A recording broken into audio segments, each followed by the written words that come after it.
United States. All right, so on to the more formal part of it. First of all, one of the things that I think is important to understand is that we really, congestion as we know it, and certainly our lifetimes, and our parents' lifetimes, in some cases our grandparents' lifetimes, is a relatively recent phenomenon. In 1982, there was only one urbanized area, a major urbanized area in the U.S. that had a regional congestion problem. That was Los Angeles. That's changed. By 2030, the Recent Foundation estimates that we're going to have at least 55 urbanized areas with severe congestion. That means you're wasting at least 40 hours a week stuck in traffic. All right, you've got a work week that's just lost. Now, that's just, I think that underestimates the actual traffic congestion impact, but that's just as a benchmark. 12 of those urban areas are going to face congestion equivalent to today's Los Angeles. And Seattle's going to be one of those. Congratulations, you're part of that elite group. That will be there. And the number of lane miles actually in Seattle are going to increase by at least 1/3. Now, a lot of people say, well, with $4, hasn't the BMT, vehicle miles traveled fallen, demand fallen? Yeah, but it's going to come back. I mean, the problem, we're in a recession. You can't sort of benchmark the future of your region or economic growth based on being one of the most severe recessions, economic downturns in 20 years. If you look at all the trends, it's going to get worse. And all the trends you don't need is India and China to get going again, and then you're going to see those. But we're going to see gas prices up. But we're going to be making the choices we need to maintain mobility, which means we're not going to give up our cars. And I can talk a little bit more about that when I'm finished. But right now, the congestion is going to come back. There's nothing in the numbers that suggests congestion is going to back off. And so to the extent that it actually hasn't declined in most urbanized areas now. It's backed off a little bit, but not much. As soon as the economy begins humming again, we're going to be right back up there. Wealthy countries like mobility. We like to be able to get from point A to point B faster. And the result of that is going to be we're going to be getting in cars a lot faster, or a lot more.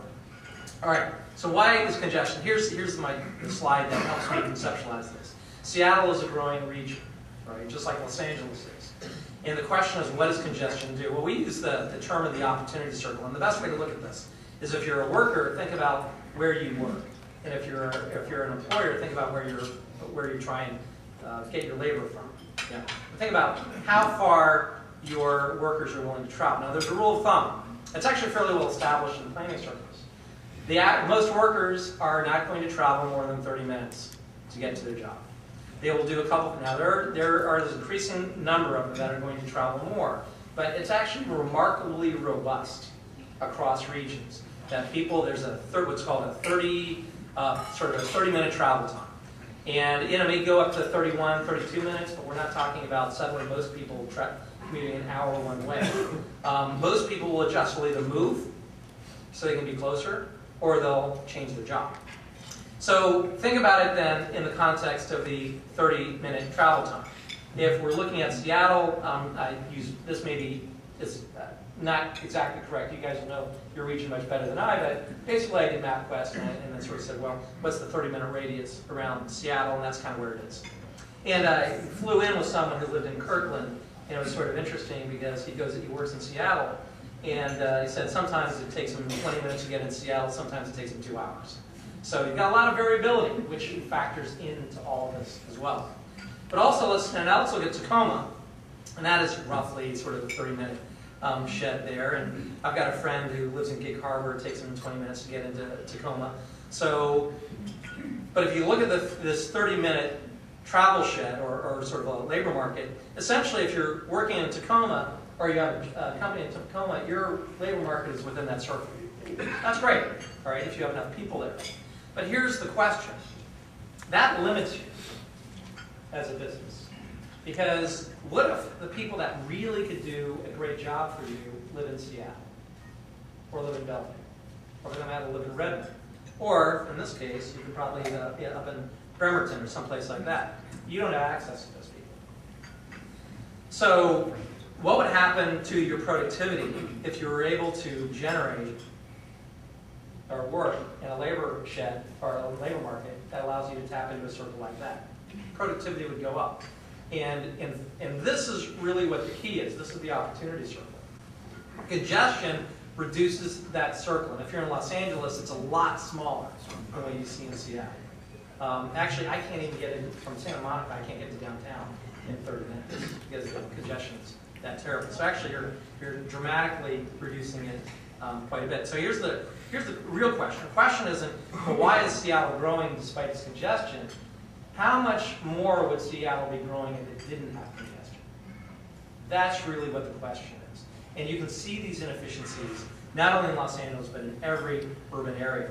And the thing is, fortunately, we've got more and more academic work which is validating this. The easier it is for people to get from point A to point B, the faster. The more we see the impact in the productivity and in the income of the cities that have those higher travel speeds.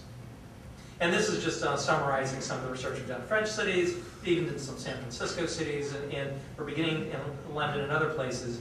Don't have nearly as much research as we'd like. It certainly fits the theory if you think about it the right way. We're actually getting some empirical work on that too. But here's where it also comes into the new vision. So this is all basically saying congestion's bad, we need to do something about it. I'm at the point where I'm saying we have to eliminate it because it allows us to increase our productivity. Actually, we have to do better than that. It's not just eliminating congestion. It's actually figuring out ways to speed up travel beyond congestion. And so it's not just a matter of being able to go at the posted speed limit of 50 miles an hour. Why shouldn't we be getting the new technologies in the roadways so we're able to hit 65 miles an hour, 75 miles an hour? So that all of that improves our productivity by giving us access to talent, giving us access to resources. All right, so given that, and I'm hoping that some of you, at least in this room, may have bought into that, but if not, just sort of go with me here for another couple of minutes. This is the problem. Almost all of the planning that we do in transportation is based on a model of the way the world worked in 1950. Actually, it's 1930, because the interstate highway system was planned in the late 1930s, and it just didn't get implemented until the 1960s. So think about the way the world worked in 1950, and my father-in-law was working in a factory. He was working within just a few months. He could actually walk to the factory in many ways. Very high density urban, yet really focusing on getting natural resources one way or the other. Well, and commuting was an important part. But let's look at the way travel patterns are now. There are two, this just broke these numbers down based on 2000 data. There are two categories here which I really want to focus on. One is, notice the commute share of all travel. It is now down to 14, it's actually, that's probably still about 15% in most places. So if we're thinking about travel in terms of getting to work, we shouldn't, because that's not where most travel is. Most travel is getting your kid to the soccer game or lacrosse game or wherever it might be. It's recreation, it's shopping, it's all sorts of stuff that really make life more livable for everybody. More and more of us are doing what I do. I work out of my home. Someone asked me a couple months ago, where do I work? And I said, wherever I need to be. And that's really what it is. Near an airport, internet access, I'm good to go. So actually, I don't even figure into that because I don't do any commuting. But the other important category is the last one, which I think is the coolest one because it's a statistician. Because all other is 43%. Well, what does that mean? That means those are trips that are so unique and so different that we can't put them in a larger category. So what's happening in this case? What this means is that we've got very dynamic, very individualized travel patterns. Everyone in this room, if we would start plotting our travel in any given week, we would find that the range of trips and the kinds of trips would be extraordinarily complex.